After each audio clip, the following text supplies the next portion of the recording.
Welcome to Economics 001, a highly slick video to educate you on how the world works.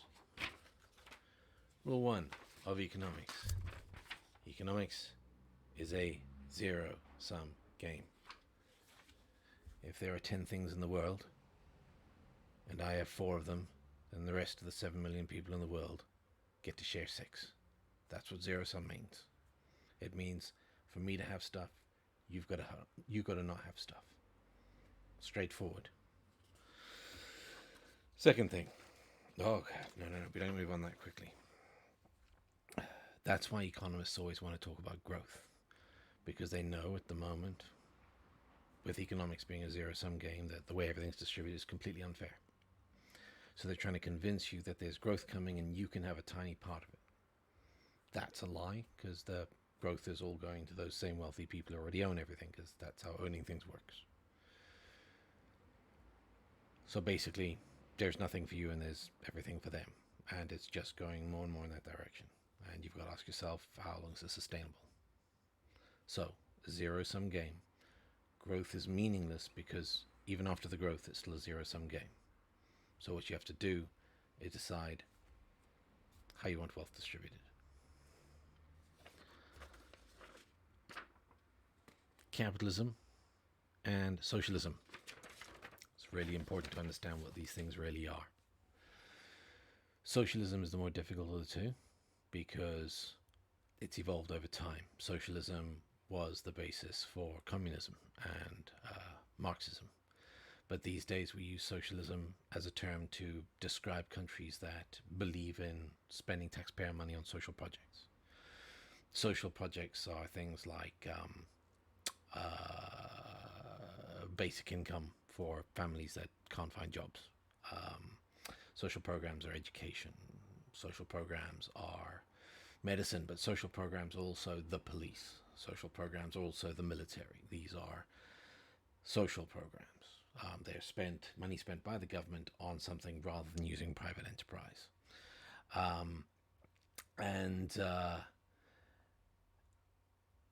Then we get to capitalism. Capitalism is a lot easier. Capitalism stayed the same the whole time. It's always been the same thing. Capitalism is an economic tool. The idea is to allow people to get money, put it together, limit the risk, and invest it in things. Capitalism, capital, that's what you do. A thing was formed called a corporation. It could act as a person. And the corporation was limited to its own assets as liability. So if I was a billionaire and I put $1 million into something, I'm only risking $1 million. And there's nothing wrong with that idea. In order to get economics moving, in order to get your economy to grow, yeah, great. The idea that a society can be capitalist is just stupid. It's not. It's like saying our society's a hammer society. What the fuck does that mean? It means nothing. A society has a lot more to it than economics. So capitalism is a single economic tool amongst many economic tools that you can use in order to have a growing and strong economy. And growing an economy is not always something you need to do. That is not the be-all and end-all of economies, despite what you're going to learn from the news, who just talk about economic growth all the time. And they do that, again, because most people don't have very much of the pie. And so what they're trying to do is say, but there's more pie. It's coming. And maybe you can get a bit of it. And that's why everybody talks about economic growth. Because the other option is talking about where all the money is, who's holding it, and whether it should be distributed a bit more fairly. Nobody wants to talk about that. That's a bad idea as far as the press is concerned. Okay, next, free markets and meritocracies. Free market doesn't exist. There's no such thing as a free market. In fact, when I hear most proper economists talk, they just say market. Free market idealism is a religion. It's a religion that is firmly based in the United States of America. And like many religious ideas around the world, it has very little to back it up. Here's a market.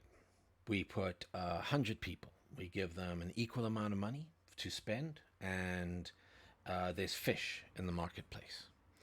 And we don't regulate it. Okay, we don't have any intervention by a body of any description.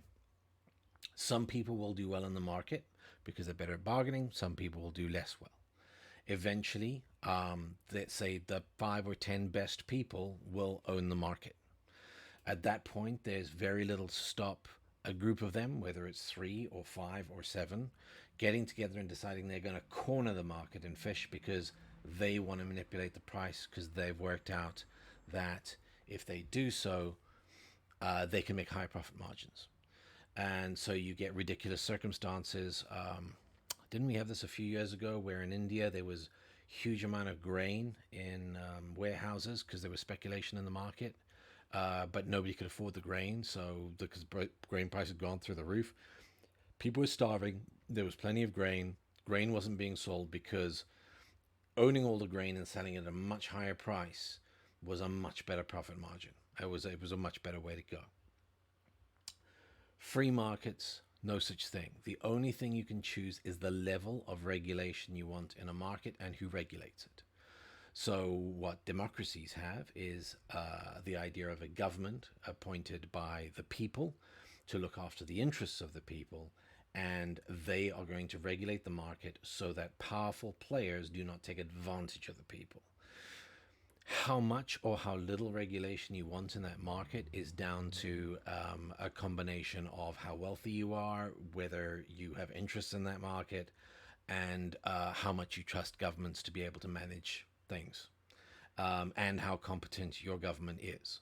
The competence of a democratic government is directly related to the competence of the people voting in a country. So if you have an incompetent government in a democracy, that's on you. Meritocracy. We are told that capitalism, all right, is a meritocracy. You move forward on your merits. The better you are at your job, the more money you make. And that is only true in the vaguest sense. The most important thing to remember about capitalism, where meritocracy is concerned, is that you will be financially rewarded in a capitalist society by your ability to help capital become larger. That's what you're there to do. You make some people who have the capital make their capital larger.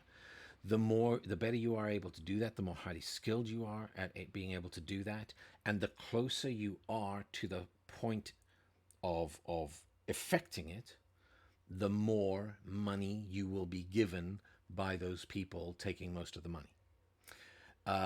If you are a genius kindergarten teacher who pours mathematical students out of the door who are just love mathematics and are enthusiastic for it and turn into absolute mathematical geniuses, which are then swallowed up by Wall Street and make capitalists masses amounts of money, you won't get fuck all. You'll get nothing because you aren't close enough to the point of affecting the growth in capital. Those people you produce will do well.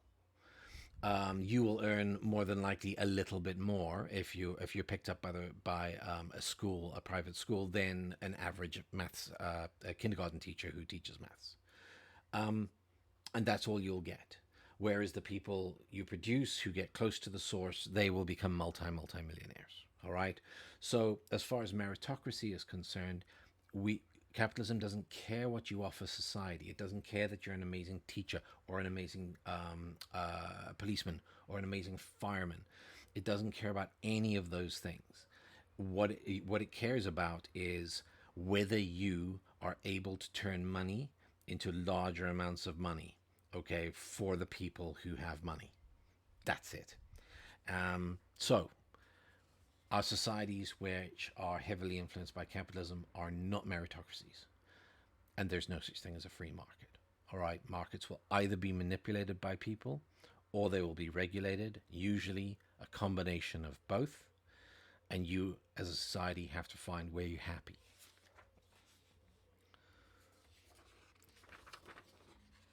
And that's a big, big point. Equitable. You put fair and equal together, you get equitable. Do you want a fair and equal society? Now, fair and equal society, oh, there's so many debating points on this, it's ridiculous. But economics at its heart is choice. All right? Let me make sure I'm not jumping ahead. Oh, yeah, there we go. We got it over here. Okay, these two combine. Economics is a political decision. So, the decision of wanting a fair and equitable society, well, sorry, just equitable because already got that in there, fair and equal society, is what, if you poll people, most people would like. That's what they would like. And that means that people's contribution to society is measured, and people should earn based on their contribution to society. Now, that includes musicians, that includes teachers, that includes bankers, everybody. But you have to look at what an investment banker contributes towards society versus a great teacher or a great police officer, and a great garbage man. Okay, let's face it. If your politics in your country shut down, the first person you'll notice who doesn't make it to work is the garbage guy. That's one of the most important people in your society. You really got to look out for your garbage guy. Shortly after that, you'll notice that the people who keep the water pumps working don't turn up. And they're your next most important guy, maybe sometimes ahead. But a fair and equitable society, if you want that, you have to realize that all economics is a decision. When the first two humans meet, okay, let's create some mythical scenario where the first two humans meet and they decide to trade goods instead of one of them deciding to attack the other and take everything. All of those decisions are political decisions, okay, human decisions. And so if one decides to attack the other one and take all their stuff, that was a political decision, and economics just happened. If they decide to trade some goods, economics just happened. If they decide to remain in contact and work together on projects, economics just happened, okay? You only need two people for economics to happen. You can watch economics happen with two dogs. You can watch any pack animals working together. You'll see economics happening. So you have to make a political decision about what kind of society you have, and then you have to work towards that. That is not brain surgery. That's just straightforward. So economics is there to serve what it is you want to build.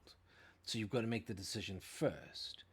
The lie that's perpetuated is that you have to make all of these decisions all the time to desperately hold economics together. Otherwise, the whole thing falls apart. It doesn't. Economics is always there. It always exists. You have to ask who it's going to serve, and why it should serve those people. You make those economic decisions and you move forward. So what's actually happened is there's been a huge confusion between, well, with terminology. So we've gone through some terminology here, but here's the biggest one that I've come across to do with economics. It's the use of the words elite and parasite. Now, there's recently been a Korean movie called Parasite, and I haven't watched it yet. I've been told to, but I'm guessing this is what it's about. The elites of your society aren't the top politicians. The elites of your society aren't the wealthiest people. Those are not elite. People who are wealthy, and people who are politically astute are politically astute and good at getting into government. The people who come up with economic ideas, the people who come up with scientific ideas, your top mathematicians, your top engineers. These are your elites. These are the people you absolutely can't do without in society if you wanted to move forward. Political thinkers, economic thinkers. But don't get economics too confused with science. It's nowhere near a science yet, and it might become one day, but it certainly isn't one now. It's now mostly ideological. So I had a point. The people who, in a zero sum game, are hoarding the wealth are parasites. That's parasitic behavior. They are living off the body of, well, you and everyone else. I'm not talking about people who have really well paying jobs. Um, I'm not even talking about people worth $10 million, okay, or even $50 million. Most of those people are afraid of losing their $50 million, but you cannot sustain people being worth $1 billion within a society. $1,000 million in the hands of a single person is too much, and the world can't sustain it. So ultimately, those people are parasites. Okay, people who hoard wealth. I don't feel any ill will to a person, no matter how much I dislike them, I may dislike them, like a Jeff Bezos, or the other guy, whose name escapes me for a moment, the Tesla guy, because at least they built it themselves. But the idea that they should carry that wealth forward to the next generation is what always is dangerous. Next generation of their family. If you do some, if you realize that uh, wealth, because of things like trusts and companies now, can stay concentrated in a single area basically for fucking ever, never to lose out. That is massively dangerous. That is a dangerous, dangerous idea, because the world cannot, a zero sum economic world cannot sustain that concentration and disappearing of wealth. So the fact that the second generation can't lose the money, this was always the security that was available, because a person who spends a lot of time earning money might not spend so much time raising their children, and then their children may well lose the money. Maybe it takes 2 or 3 generations, but if you can't secure the money, then at some point the money can get lost. It can, you can have incompetent management and die. But in a system of capitalism where you can create these bodies of trusts, or hedge funds or corporations, and you can store your wealth in a place which has extremely competent managers of the highest order, because those are the people you can afford to employ. Under those circumstances, the money is never going to get lost. And therefore, you're just going to concentrate wealth at the top more and more and more and more and more, until at some point people pick up guns and shoot the wealthy. And no one wins when that happens. Nobody wins, okay, at all.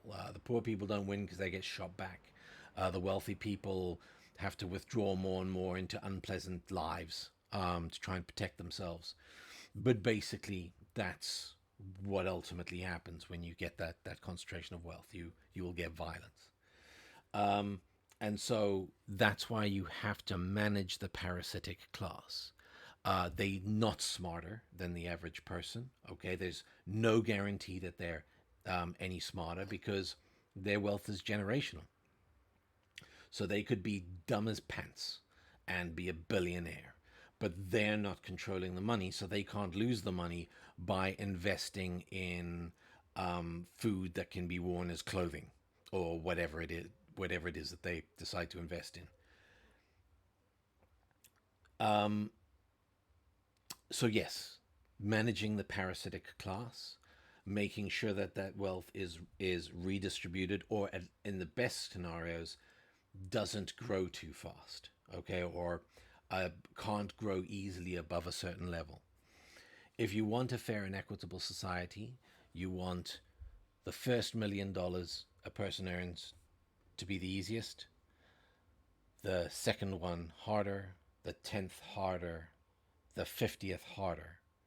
But the system we've got set up at the moment, the 50th $1 million, you can sit on your ass and do nothing, and the $49 million that you have will simply land the 50th in your lap. And that is no economic system to sustain. To be sustainable? Whatever. Cheers.